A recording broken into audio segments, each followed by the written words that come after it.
جتنی چاہیے اتنی بڑھاؤ. اور پھر مہنگائی کا یہ جو طوفان ہے یہ بھی ہماری وجہ سے.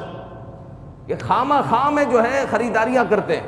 پتہ چلتا ہے تیل کا بھاؤ مہنگا ہو گیا مہینے کا، حالانکہ تیل موجود ہے، پھر لائنیں لگا کر 2-2 3-3 تھیلیاں لے رہے ہیں، پتہ نہیں ملے نہ ملے. ابے نہیں ملے گا تو پانی میں پکا کے کھا لیں گے، کیا ہو گیا؟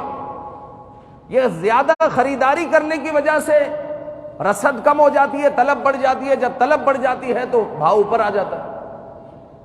تو یہ کچھ ہم اپنے اطوار میں، اپنے تیور میں، اپنے معاملات میں بھی جو ہے کچھ تبدیلی لائیں.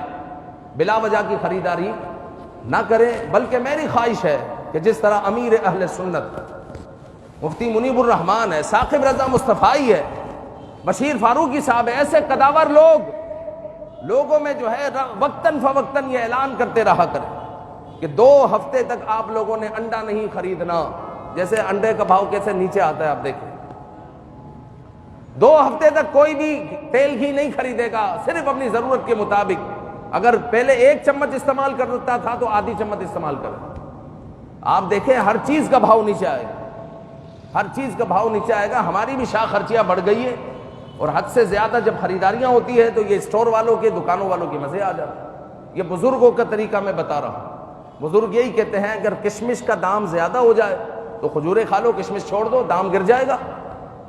چینی کا بھاؤ زیادہ ہو جائے تو چینی چھوڑ دو، گڑ پر آ جاؤ، دام گر جائے گا چینی کا، خود بخود گر جائے گا. کیونکہ طلب کم ہوگی، رسد بڑھ جائے گی، دام نیچے. یہ اصول ہے، کاروبار کا اصول ہے. اللہ تعالی ہمیں عمل کی توفیق عطا فرمائے.